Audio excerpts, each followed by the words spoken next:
안녕하세요. 나스닥은 조정인데 내 계좌는 왜 대공황일까? 라는 주제로 이야기를 해보겠습니다. 최근에 나스닥이 10% 정도 조정을 받았죠? 그런데 우리의 계좌는 이미 베어마켓에 진입해 있습니다. 자, 왜 그런지 알아보고 해결할 방법은 없는지 한번 알아보겠습니다. 먼저 지난 조정과 하락장은 어땠는지 살펴보겠습니다. 지금 보시는 차트가 트럼프 1기 미중 무역 전쟁을 하던 때입니다.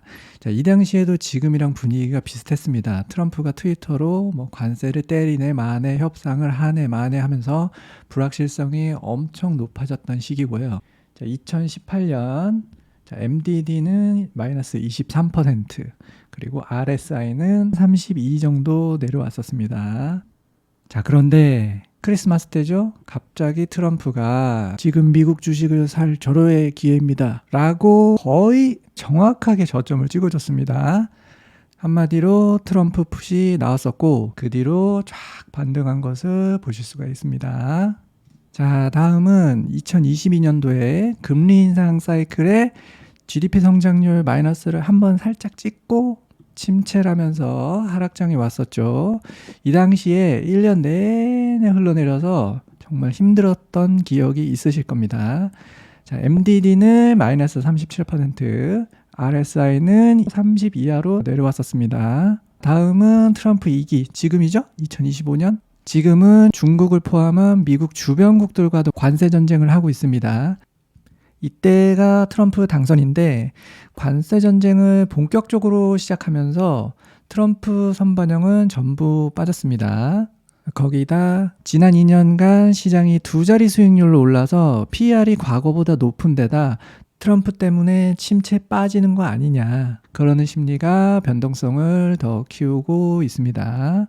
자, 그런데 이번에는 트럼프가 주식시장 신경 쓰고 있지 않다라고 발언을 하면서 하락세를 더 키워가고 있습니다.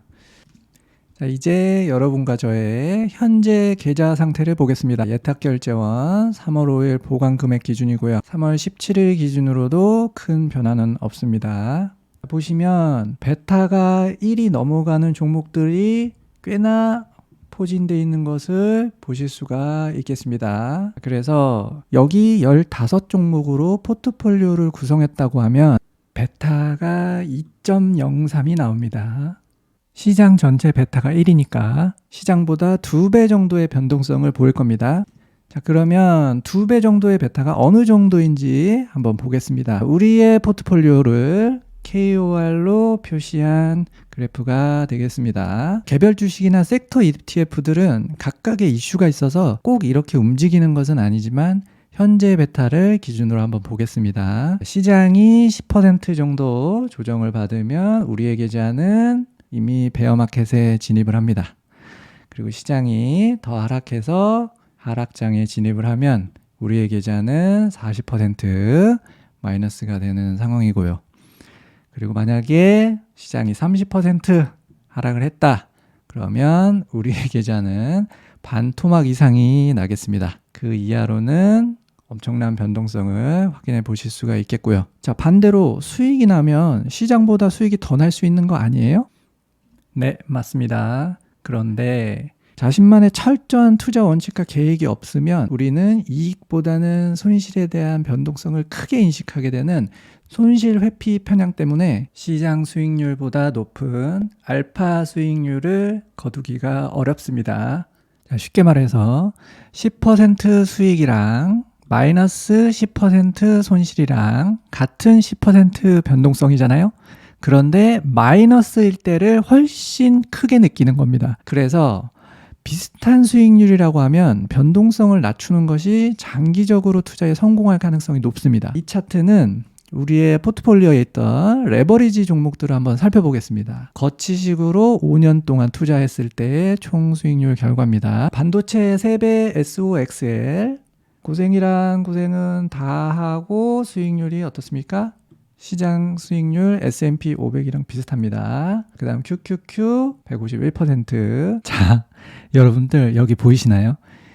마젠타 색깔 QQQ입니다. 자, 여기서부터 여기까지가 마이너스 37%입니다. 지금 레버리지 종목들 때문에 뭐 변동성이 거의 없어 보이는데 여기서부터 여기까지가 마이너스 37%예요.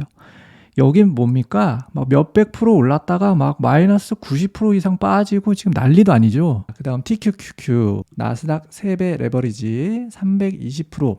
그런데 나스닥 3배인데 왜 2배 정도밖에 안 되죠? 자, 그렇습니다.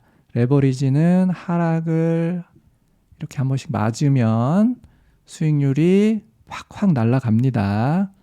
아니, 고점에서 매도하고 숏 잡아서 이렇게 먹고 여기서 저점에서 롱 잡아서 다시 먹는 거 아닙니까? 라고 생각하실 수도 있습니다.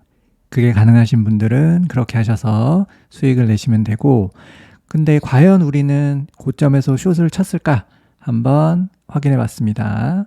2월 19일이 나스닥 전고점이거든요. 전고점 전 한 달 동안 순매수한 내역을 봤는데, 자, 1위 테슬라, 2위 테슬라 2배, 3위 엔비디아. 베타가 엄청 높은 것을 확인하실 수가 있고요. 고점 기준으로 시장 대비도 많이 하락된 걸 보실 수가 있습니다. 테슬라 같은 경우는 이 당시가 이미 고점에서 20% 이상 하락한 상태여서 훨씬 더 힘들게 느끼실 겁니다. 만약 자신이 세운 매수 전략에 맞춰서 계획적으로 매수하시는 분들이라면 멘탈이 그렇게 크게 흔들리지는 않으실 겁니다.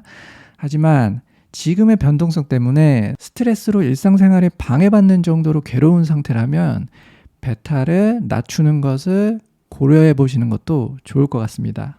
그래서 제가 지금 멘탈이 무너지시는 분들을 위해서 기존의 15종목을 6종목으로 한번 바꿔봤습니다.